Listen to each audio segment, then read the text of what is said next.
Yeah, just watched episode 28. So it's the first bit of homestay. I found this episode really weird. There were a couple of times with each of the couples, I was like, what? And I thought she's about to go down a path of like rehashing this fajita story. Because I'm like, it's so done. And it couldn't have been that long because it was fajitas.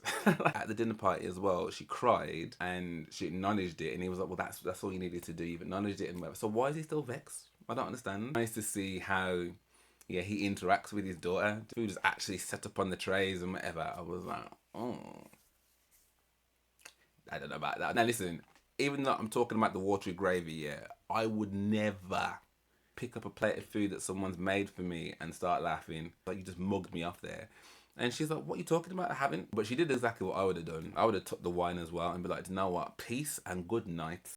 What going, people, thems. So, yeah, just, it feels weird actually being in the same clothes. Doing Married at First Sight again for the second time today. But yeah, just watched episode 28. So it's the first bit of homestays. Adam and Polly have gone to Adam's homestay. Sasha and Ross have gone to Rossi's homestay. Oh, and also Nathan's gone to Lacy's homestay as well. So I found this episode really weird, right? Because I felt like there were a couple of times with each of the couples, I was like, what? So Nathan's got to Lacy's mum's, and bless them, yeah, like she's so excited. Her and her sister are so excited to see them. I come from like a very loving, joyous Caribbean family. Do you know what I mean? Like, we can be very loud and all that kind of stuff. So I get that. I get that kind of just vibe of that. Ah, my God, like all of that. I get all of that. I did lose it though when the dog pee-peed all over their suitcase and no one seemed bothered. I was like, nah, I'm sorry. The suitcase is not even like hard material. Like, it looked like soft cloth, like, suitcase materials. That means like you stuff inside with the dog pee. I couldn't back up with that. But anyway, they get in. He's bought them some flowers and stuff, and it does seem really nice. Like, they seem really happy to see him. Her mum does bring up about the fajitas, and was like, well, she kind of warns him before she gets there to be like, just remember, mum's not about the bants. Her mum's like, yeah, the last time we saw each other, you did make some jibes about my food. And he was like, yeah, I know. Well, the first thing he said was like, oh my God, here we go. And he's like, well, the thing was, we'd been stewing that chicken, on and off, on and off. And I thought she's about to go down a path of like rehashing this fajita story. Because I'm like, it's so done. Like, and it couldn't have been that long because it was fajitas. Like, do you know what I mean? But she didn't stress on it too much. I think it was just the elephant in the room. And I think she explained that, I'm a mum, I can be serious sometimes, so it's not everything that I joke about. And I think he was like, look, I definitely won't be making any comments about your food, so it's fine. Lacey's like, oh, he's really good with his hands. So her mum was like, oh, maybe, there's a few things around the house that, he probably look at and stuff and get to do. And that was quite cute, like, do you know what I mean? And I know I said earlier that I'm like, oh, I'm really glad that I can't do those things. But it is nice when you can do something, whatever that thing is, whether it's putting up blinds or decorating and painting or whatever. It's nice that you can do something of value for your friend, for your partner's family. So that was really nice that he was really open to doing that as well, which is really cool. Adam and Polly next, I think. So they're going to Adam's house, and he's kind of nervous about the fact that, they're about to come and stop at his house. Bearing in mind they've had a bus up and stuff, and things still a bit frosty. He's very much talking about his house, how his house is tidy, how he would like the house to remain tidy. Polly's already feeling a little bit like, well, they're both saying to camera basically that, she's been selfish, and he's still pretty much annoyed about it. She's like, I'm very aware that, like, I have been selfish, so I've got like a lot of making up to do.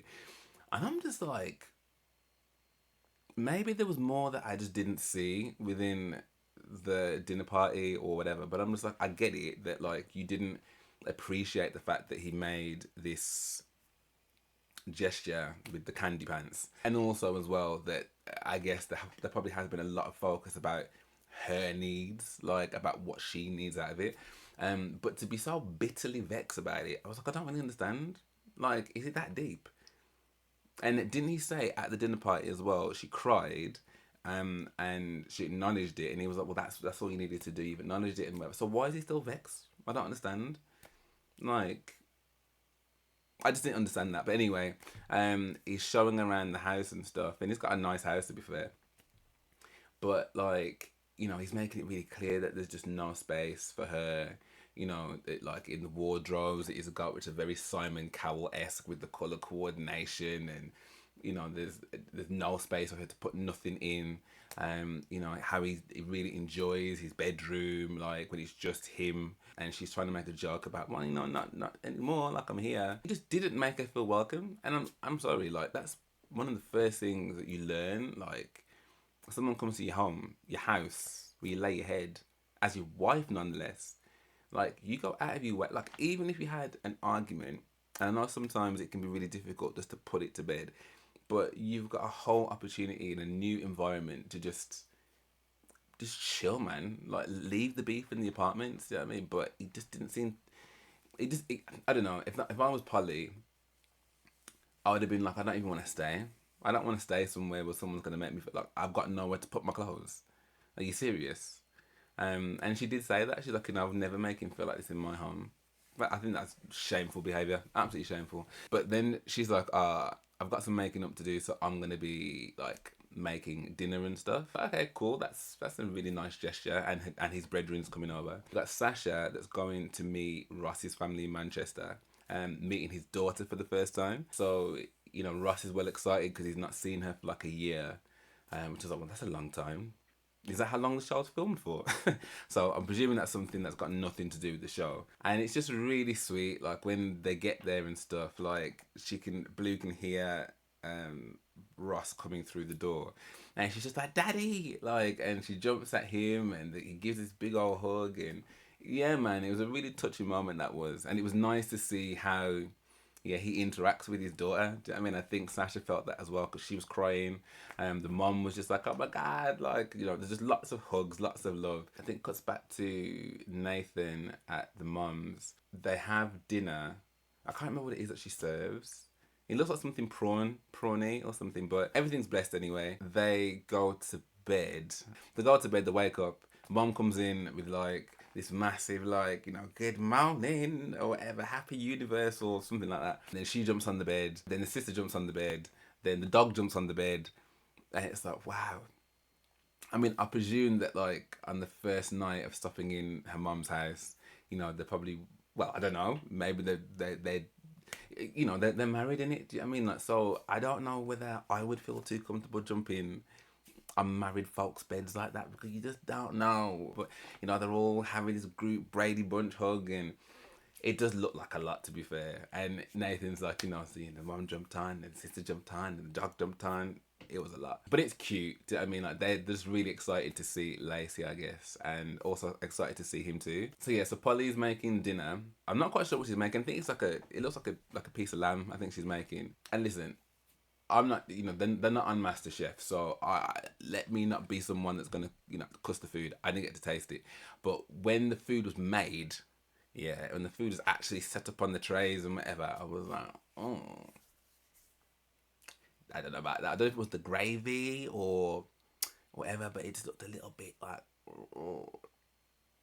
I'm just glad that I didn't have to eat it. Like, from what I could see, maybe it was nicer in person. Do you know what I mean? But from the shots that they took, I was like, that don't make it at all. But okay, whatever. But the point was, she went to the effort of making something. I think at one point the smoke alarm goes off, and Adam was just chilling in the living room. Yeah, man, it just feels like there's neggy vibes. Anyway, so she makes dinner. His friends come round. He's really excited to see Polly because like, every time I've seen her, it's been good vibes. She's made a good impression.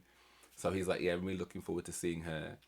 He gets there, and like, then when they go to get their trays of food, Adam is sniggering at the food.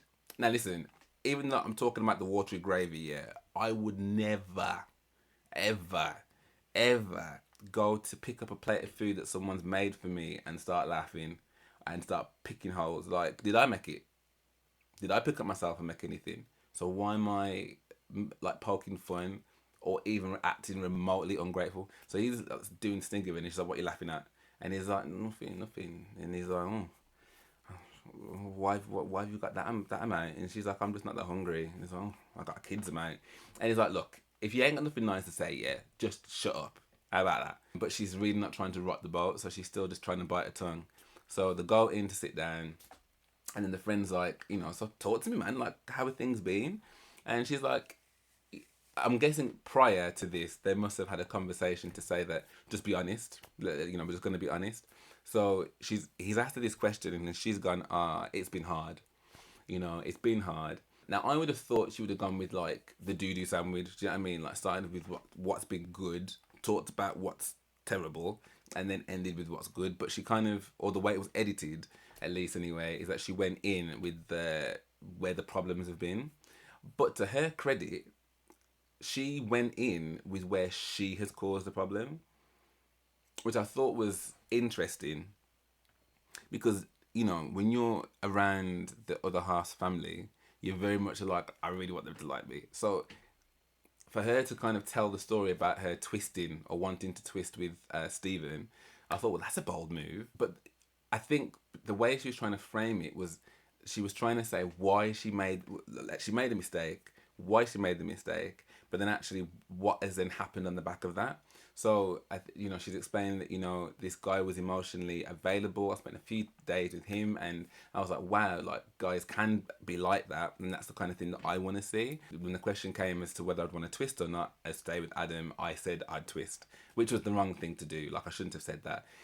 But what that did do though, and what happened on the back of that is that Adam's like come a long way in actually being quite open and talking about his feelings and stuff. And he was like, that's muggy. How can you say that, like, he was emotionally available because I wanted to be like that, then now I'm suddenly emotionally available. He's like, you just mugged me off there. And she's like, what are you talking about? I haven't at all. Like, I'm trying to explain. You told me to be honest, so I'm just trying to explain. I was sat there watching that whole interaction with my mouth just open. I was just like, what? What? Even the friend was like, bro, I don't think she mugged you off like at all. I don't see that. She gets to the point where she actually gets up because he's kind of shouting at her. And obviously it's embarrassing. Like, he's asked her a question, and if anything, I think she was trying to hype him up. I think she was trying to say this was something that, like, I did something wrong here, but there was something that I think was lacking from that point on. Like, he has been a lot more open, but I think he was trying to. I think he took it like, yeah, so I didn't want him, and then suddenly, because he was gonna lose me, he had to fix up.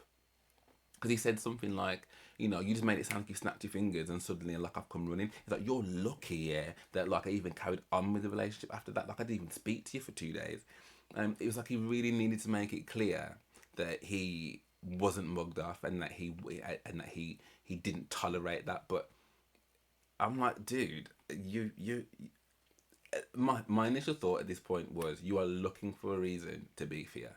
You are looking for a reason. Like, for someone to still be vexed about this lingerie thing or whatever, like, it's what I was saying earlier, the brownie points that I was giving him, I think he just erased them all. Because I'm just like, it's just reminded me, like, why we're at where we're at. Do you know what I mean? Like, you didn't want nothing from her. You made it quite clear you didn't want nothing from her, even though you slept with her on the first night. Then decided you didn't want to give her anything. Then was just like, very indifferent about, her. Still hasn't called her beautiful from what I'm hearing. I still haven't heard that. So again, I'm not Polly's biggest fan, but that whole instance to me, it was like a toddler. Like, I don't know if anyone else thought that. I was like, you literally look like a child. Like, you're beefing about something and you sat down there, swell up. You've got your friend telling you that it's not that deep and that you've kind of gone off on one. Like, you've allowed her to walk out the room and you're still swelling up. I was just like, what on earth is that? But she did exactly what I would have done. I would have took the wine as well and be like, you know what? Peace and good night. I'm not washing up nothing. It's your tidy house, yeah, so I'll leave that to you. So yeah, once Sasha has met Blue, it's then time for her to meet, like, the rest of Ross's family. Before they actually go to his families, they have this conversation about, like, where they're gonna live. So initially, Sasha's always been like, yeah, I'm moving to Manchester. But I think seeing, or so she said anyway, seeing Ross with Blue has made her be like, oh, actually, do you know what? I don't know whether I can actually move from my family, because seeing that connection with you and your daughter has just reminded me how close I am with me and my dad and the rest of my fam. So she tells him that Manchester's not a certainty for her anymore. And he's like, okay. He's like, well, Warsaw's going to be difficult for me because of my daughter. She's here, and I'm also close to my family. So they're both like, we've got some, important things to decide here. And Sasha's like, I just hope it doesn't get in the way of the relationship. But I'm like, well, of course it's going to get in the... If you're saying already that you don't now want to move to Manchester, and he's telling you that he doesn't know whether he can move to... That's going to get in the way of the relationship, man. Like, surely. But, okay. Goes back to Nathan and Lacy. Her mum kind of ropes him into doing some DIY around the house, which he's happy to do. Doing some painting, getting some scuffs out and stuff. And again, all of that I think is actually really, really nice. Like, it's, I think, you want your in-laws to like you, and you're doing a bit of painting. Do you know what I mean? That's really nothing, to be fair. There's this really funny scene when you've got like Lacey's mum, the sister, Lacy, kind of watching him, like the Levi's advert with their tea and stuff. Like, that's quite cute. But the thing that did make me cringe a little bit, I don't know if anyone else did, but it literally made me do this, was when she'd come down, the mum had come down and she was watching him kind of doing the painting and stuff. And she was just like, just hands on him and stuff. And I was just like, oh dear. Like, the only thing I could liken it to, yeah, is if like someone's dad, say it was someone's dad, and it was one of the wives, and whatever she was doing around the house for them, and if he was all like, I don't know, I just find it really like, oh. And again, I get it, like, it's just playful. She's just... And when she was like, oh, if you don't want him, I'll take him. It's 20 years ago, oh God, I would have been right in there. She's a very lucky woman.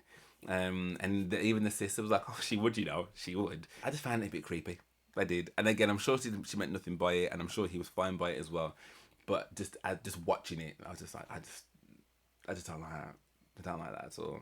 And again, I couldn't help think, if that was a dad and that was a woman, like, would that be remotely okay? Like, I would find it weird if, like, the dad was even saying those things to a wife. Do you know what I mean? Never mind if his hands were all... So I'm just like, is that just one rule for one? I don't know. I just didn't like it. But, he's not my husband. I think then back to Polly and Adam. The next morning and stuff, like, he's made coffees and whatever for them. But he's still fuming. He's like, Polly just needs to apologise. And they get into, again, another heated argument because he's just like, you're just stubborn. He's like, you should just apologise. You've upset me, like, and you should just apologise. And I'm literally shouting at the screen, being like, she didn't do anything. Unless I'm mishearing it, like, and I don't know whether people are going to say, like, that I definitely have missed something there. But I'm like, what did she do to apologise for? Like, I can see her probably saying, look, I'm sorry that the argument escalated to the point where your friend probably felt uncomfortable. But actually, I felt uncomfortable as well. And you didn't do anything to make me feel comfortable. You made me uncomfortable the minute I got here. You continued to make little diggy, muggy comments whilst I was here. And then you decided that you were going to get offended by something which was not offensive. Like, that says more about you. Like, if you genuinely felt that, like, I'd belittled you and made you feel small, like, I'd need to see what it was that she did to make... do you see what I'm trying to say? Like, I don't think that's what she did from the bit that we saw that was edited. So unless something happened off camera that we didn't see, it was completely disproportionate, his reaction. Totally. And if I was her, not one to kind of like... the bigger picture is you're at homestays, you want to have a nice time, you don't want to argue.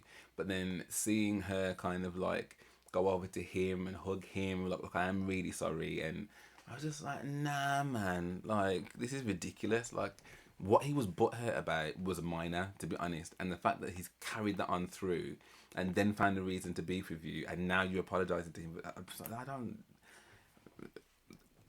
Yeah, I mean, he did look upset. I will say that. There was one point where he did genuinely look like he had tears in his eyes or something.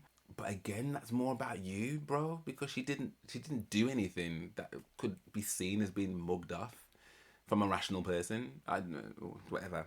Anyway, they're then on the way from there to Polly's homestay, which is like 3 hours away, and he made a point of making that point. Do you know what I mean? Like, it's far. They get there to Polly's mum's, and she's told him to get some flowers and stuff, which he does do. And her mum seems really, really sweet.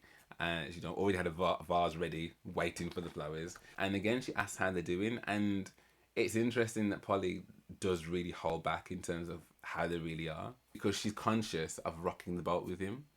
And I just think the minute, and again, I'm speaking from experience here, the minute that you like, well, yeah, the minute that you kind of like dampen down or like make an issue a lot smaller than what it was with your family because you're so conscious about what they will think of them, I just think you're on a downward spiral. I'm not saying it's everything that they need to know. I'm not saying it is. And maybe given the situation and the fact that they've just had an argument, that, it probably was advisable to maybe, not throw everything out on the kitchen top as he's just handed the flowers. But I just hope that, like, that wouldn't always be the case, because I think it sets a bad precedent. Do you know what I mean? Like, I'm not going to be honest with my mom about certain things, because, the things that she's actually upset about, apart from the random flip out about the lingerie, which I only 5% understand really, but everything else that she's kind of had some umbrage with is because she wants to believe that he likes her, and he's still using terms even up until like yesterday about you know about my I don't like talking about intimacy. There's a lack of attraction. You're talking about these in present tense. Do you know what I mean? So these are genuine things that she actually, I think, has every right to feel insecure about, because he's doing things that. Because I've had some time to think about this, right? And Amy was talking about him treating her like a princess. And I don't know, I think it's really nice to be made breakfast. I think it's really nice to, have a cup of coffee. I think it's really nice to have a bath run for you. But you see, like, I'm not looking for Benson. Do you know what I mean? That's really, really lovely. But I can get those kind of things. I can get that at a bed and breakfast at any decent hotel. Like, I'm not saying I'm ungrateful for it. It's very, very nice. But the things that separate you from a waiter at a cafe or a bellboy at a spa are going to be the things that you do that make me feel special, that make me feel like I'm the only person in the world for you. I mean, that comes from things like being tactile. And if you don't want to do those things in public, that's fine. But when it's just us, and you don't do those things, if you don't call me beautiful, you don't give me compliments, I can understand why she's like, you know what, like, yeah, the headbanging stuff, great, but so I do understand why she kind of feels the way that she's feeling, and I just think he's seeing that he's doing her some kind of favor, yeah, for not ending the marriage. Like, I did kind of see his point at that time, but you're using that against her still. No, that's not cool. That's not cool at all. So anyway, she takes them on a tour around the house and stuff, and then they're off to go and see her niece and nephew at some play park thing, and that goes really well. They have a nice time with them. Like, he sees like a really like calm side to her, and even like her sister and her mum are both like, marriage is hard, it's difficult, and the mum does give some good advice actually. She's like, oh, if you've got an argument, you draw the line under the argument, like you go to bed holding hands and you wake up with a fresh new day the next day. And I thought that's a really good way to see it, innit? Do you know what I mean? Because that's what matters at the end of the day, the two of you. The sister's kind of giving similar advice and stuff. It all seems very wholesome. And Adam comes away from it being like, do you know what? I've seen a really nice side to you, and it's been calm. You've not been loud. You made me feel welcome, which I didn't think you were going to. Which again is mad. Like, why would you think you're going to go to someone's house and they're not going to make you feel welcome? Like, that to me again says more about him. I don't know. Like, I definitely can't say that like he suddenly became my favourite person ever, but I definitely was starting to warm towards him. But seeing that side of him, I was just like, nah, like this ain't the one for you. Before all of that, though, actually, I've just forgot Alfie. We love Alfie over here. Alfie made an appearance, and he he was warm. I mean, he was friendly. Like he was open to asking about how things were and stuff. And again, he was very key. I mean, he went right in there with the intimacy. It's like that was something you were struggling with. Where are you at now? And you could kind of see that like Polly was very much well the spokesperson number one. I don't think Adam really said anything, and she really did put a positive light on everything, which again you can't hide from your best friend, man. And to be honest, when Adam went to go and pack out his suitcase, Alfie was on it. It was just, I just have reservations still. I don't think he's bad, but I just don't know if he's the right person for you. I don't know if you're the right person for him. It's like, you know, it's like you shouldn't be in a position where, because what you basically telling me, yeah, is that you went from getting nothing to now you're getting something, and it's like how long you gonna cope and have the bare minimum for, which kind of reinforces a little bit about what Alex was saying. Do you know what I mean? Like about getting the bare minimum. And she's like, you know, that he's saying a lot of the things that I already know, and what I've said to myself. She's like, but I'm gonna back us because I know how far we've come, and I'm really proud of Adam. I'm like, yeah, I guess a little bit, but it is. There's also some Delulu bells kind of ringing in my head. But anyway, when it's just Adam and Polly, you know, he tells all that stuff about how it's been a great stay, and that you know he's seen a different side to her altogether, a calmer, chill side of Polly, and she takes that as a big compliment, and she's like, I need to bring that back to the apartments, and then she's like, gives a kiss. And I was like, everything about this is still very much like you do. Like, what? One let Adam like come to you. Do you know what I mean? And show you some affection. Like, you know, he's just said it's been a great weekend. He's just said actually, well, it's been a good end to a good to homestay. So he's in a better headspace, right? So with all the coldness that he was giving you, and the fact that he made you uncomfortable in his home, and the fact that he basically exacerbated an argument in front of his friend, I'd be like, I want you to show some affection to me. I'm not reaching across no beer salt table to come and kiss you on no mouth. Like, nah, but I don't know. Like I said, I feel like she's compensating for what she knows is a lack, and I think everything that Alfie said is absolutely spot on. So yeah, I think whilst Adam's saying that he can kind of see him, you know, see what life could be like with Polly, I don't think this is a life that he wants with Polly, whatsoever, whatsoever. How you gonna say to someone that I've got no room in my big old wardrobe to hang up like 3 dresses? Look how thin dresses are. That's weird. It's weird. Um, Goes back to Nathan and Lacy. Once he's done all the painting and stuff, they have this really like open conversation about like his ADHD and stuff and how his mind works. And it's really interesting getting insight from uh, Lacy's sister, because obviously she suffers with ADHD as well. And it comes out that sometimes Lacy feels as though sometimes when he's zoning out and stuff, that's like a reflection on her, like he's not interested in her, or that she's done something wrong, and he's trying to reassure her that it's nothing to do with you whatsoever. It's just that you know, I can have so many things running around my head at the same time, particularly if I've had like a busy day, and sometimes just means that I end up zoning out, and I've got to really like think about it because it can make me down sometimes. And again, the sister's kind of reassuring her that she gets the same thing. And then Lacy starts crying because she's like, oh, you know, I guess she just cares about him a lot. And he's instantly like, just chill, man. It's cool. Like, it's fun. Like, you know, don't take your head there. It's fine. And her mum, again, is really reassuring as well. Like, you know, just understand that this man loves you. Well, didn't love you, but like, he cares about you a lot. You can see how much he cares about you, like by the way that how attentive he is, the way he touches you, the way he looks at you, how he speaks about you. You know, so you know, hold on to that, and understand that, like, you know, you've got a sister here that's got the same condition, and yeah, she's just really supportive, and they're both really hoping it works for them both. So that's again really nice to see. It just brings her a lot of joy. Then it goes to back to Sasha and Ross, and again she meets the family, the sister, the nan, The Blue's there again. Again, the welcomer. They're really, really welcoming to her. At one point, Ross's sister takes him away to kind of have like a one-on-one chat and stuff, and just to find out how everything is. He tells her that like that Sasha's now thinking about not coming to Manchester. So, you know, what would they think about him going to Warsaw? And she's just like, well, that's not happening. Which I thought was a bit like, I mean, eventually she does say, you know, if that's what you're going to do, that's what you're going to do. But, you know, your daughter's here, your family's here. We absolutely wouldn't want you to go anywhere.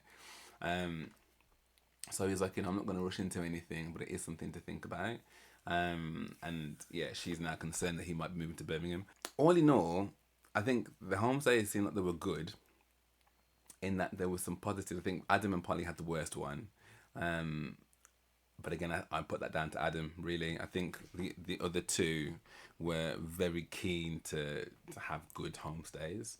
And in the main that they did. But then the next clip that we see is for Kieran and Christina's homestay. And also Luke and Amy. And I don't even know what's going on there, but Kieran and Christina have gone to separate homestays, which both their family and friends like. Where's the other one? I think Christina's mum seemed really, really lovely, because I think if I'd gone through what Christina's gone through, I don't think I'd be asking any questions about, you know, do you see yourself being with him? My mum would have been like, this ain't happening. It's too many weeks down the line and he's still umming and ahhing about you. Like, nah. Like, that would have been done. That would have been, for her, that would have been done. But yeah, the biggest shock really is Luke and Amy, because he meets her friends and, you know, they're talking about like adult entertainment and, you know, whether he thinks that's appropriate or something. And then Amy is basically saying, you're a liar, you've lied. And he takes off his ring and says he's basically single and looks like he walks out the restaurant. So I think this was doomed. If this goes where I think it's obviously going from that clip, I think this was doomed really, kind of from when she was saying that, you know, you're different with me and you're different with other people, and it makes it come across a bit disingenuous, I think. And that was like a week ago. And then to have a few other things then that probably chipped away at the honesty, you know, with the whole photo thing and, you know, treating Lacy and then the whole thing with the Pinny, you know, all that kind of stuff. I think it just, yeah, it's probably reached a boiling point. So it's such a shame, man, because they were like one of the couples that I was like, they're gonna be so good. But it looks as though that's kind of, yeah, in a fiery bin.